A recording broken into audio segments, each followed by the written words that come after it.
I've realized people aren't going to change. So I need to change the way that I understand people. And it goes a little something like...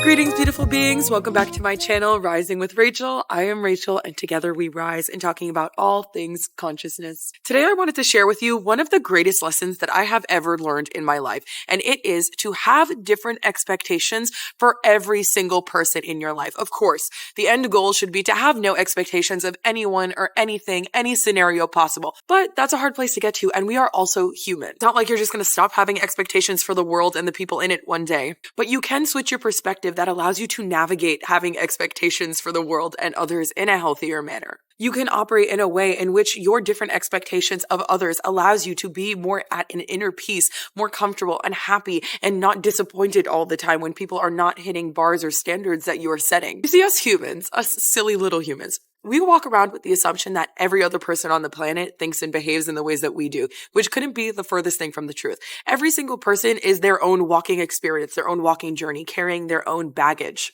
They're walking around with their own traumas and thought patterns and belief systems and family lineage and karmic lessons. It is literally impossible for anybody to think and behave in the same exact ways in which we do. Yet here we are, surprised, sick, crying, and throwing up when people don't behave in the ways that we thought they were going to, when in reality it was just us projecting subconscious assumptions on people and setting unrealistic expectations that they were never going to meet. So then not only do we disappoint ourselves, but then we also tend to villainize in a way the person that's not hitting our unrealistic expectations. For example, let's say you have a flaky friend. This person's not good at communicating. Whenever you do make plans with the person, they cancel 2 minutes before it's about to happen. They only really text you when they need something. How many times are you going to complain about this person flaking 2 minutes before your plans that you made 3 weeks ago before you change your expectations of this person and put the bar down here, bestie? Is it really fair to be mad at them for being the person that they've always been? Or is it more fair to say, hey, maybe I'm the one that's expecting them to be different? Maybe I'm the one that's expecting them to be different when they have done nothing to show me any sort of possibility of change. Actually, they have only been the same person. And I know because here I am again for the 17th time complaining about the same problem that this person has presented to me. In a lecture I listened to by Ram Dass, he talked about how people are just trees. You see, when we go into nature and we go into the forest, we see a bunch of different trees. We see, oh, there's an oak tree and an elm tree and a pine tree and a palm tree, but we don't judge the trees. It's not that we walk into nature and say, that one's a little funky. That one's a little short. That one's a little stubby. That one's a little less green than the other ones.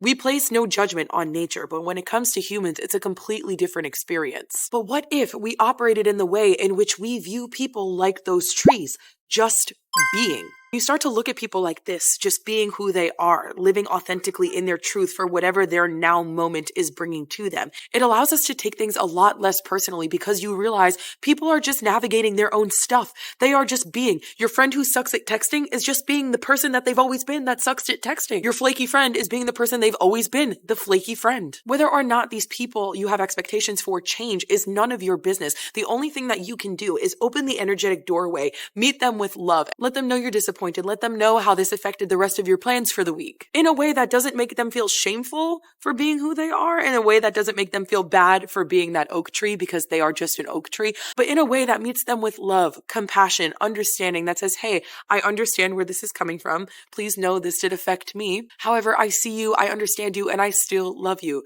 Let's just maybe work on this next time.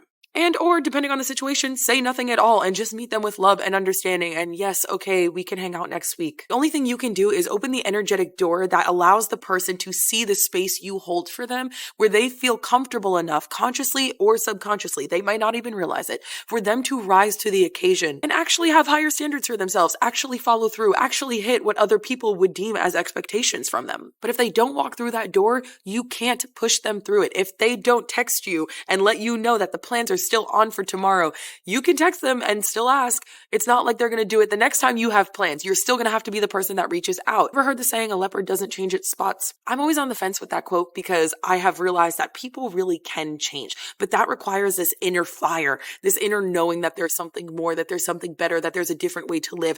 And you can't make people realize that. You can't light somebody's inner flame. That has to be done themselves. So until the leopard wants to change its spots, it can't. So don't be disappointed when your friends who are just being trees are being the trees. This is something I personally struggled with because I am a person that chooses to see the best in people. I see people's potential, and I know y'all do too.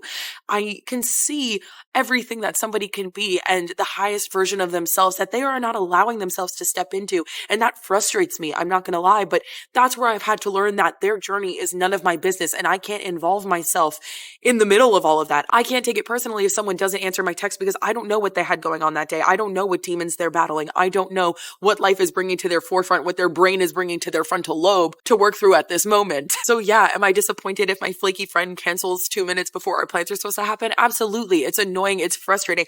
But because I found myself in the same place so many times, I realized people aren't going to change. So I need to change the way that I understand people. I need to change the way that I see people, that I allow them to be and exist. And the truth is, I wasn't allowing them to be themselves when I was setting these unrealistic expectations, because not only am I disappointing myself, but I'm then villainizing people and making them the bad one, making them the annoying one. And I say bad in a not bad way. I caught myself doing that over and over and over again. And I was like, oh my God, it's the same scenario happening every time. And it's, why am I shocked? As people, we can know that something is about to happen and still be surprised, right? So one day I just decided I had to change something about myself, my perspective, my mindset, the way in which I allowed people to show up. And I was villainizing them. I was making them the bad one, the annoying one, the frustrating one. When the truth is, they were just being. I was the one that was setting an unrealistic expectation for them to all of a sudden be the good communicator when all they've shown me is that they are bad at it. I was the one who was assuming that just because I would text somebody a day before plans were happening and say, hey, are we still on for tomorrow? I was the one who was assuming that people are like me, and that if I have plans with somebody the day before, I probably should text them and say, hey, are we still on? And not everybody is like that. This is what they talk about when they talk about inner work. It's through your every thought pattern, your belief systems, reworking the things that you know to be true. And it requires a lot of self-awareness, because you have to be the one to sit there and really accept that something within you could be the thing that needs to change, that it's not the external world, it's not the people that are frustrating you, that it's the way you deal with the frustrations that can bring you an inner peace. Because the truth is,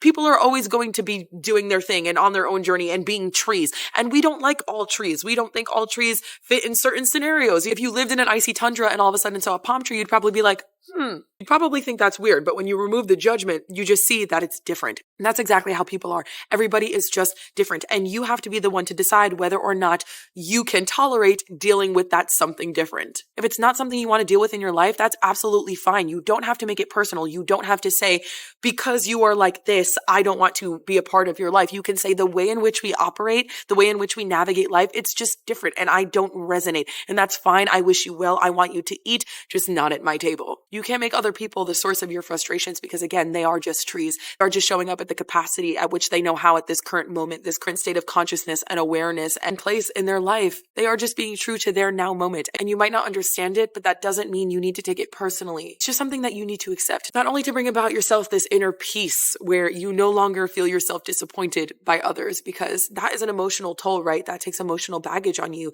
to feel frustrated by others, to have your emotions shifted for the day. Not only do you not have to affect your own emotions and you can keep yourself more at this balanced place in your internal realm, but also you take away the judgment from others. You allow people to just exist as they are. And that takes energetic weights off of them as well, because some of you might not even realize it, but when you are projecting that unrealistic expectation onto someone, their energetic field can feel that. And a lot of the times, actually, that's why people don't rise to the occasion. What's going on here is your energy needs the lesson of cut your expectations and deal with your frustrations if people don't meet up to your unrealistic expectations. Also, subconsciously on an energetic level, this person's energy field is going to pick up that they don't want to live up to your unrealistic expectations, because that's not fair to them. They might not care to develop their communication skills or their flakiness. They might have other priorities on a consciousness level and a soul level, and it's none of your business. It's like putting somebody in a chokehold to do something. And I don't know about you, but anytime anybody's ever told me to do something, I want to do the opposite. And you might not have to say things with your words, but that's exactly what's happening energetically when you are setting an expectation of somebody, only to lead you to disappointment and then also the other person to disappointment when you probably start a fight over it. So let people be trees.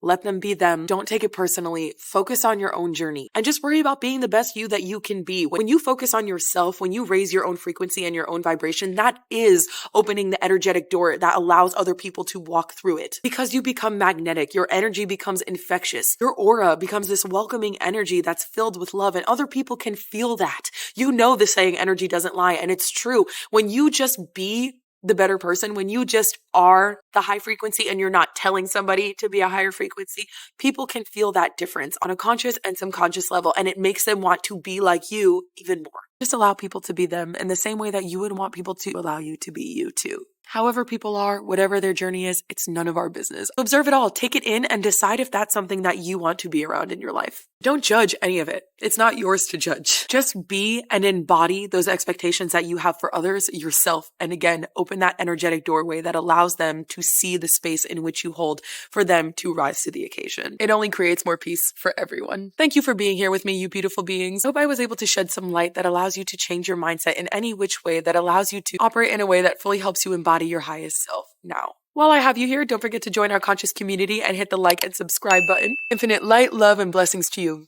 And so it is.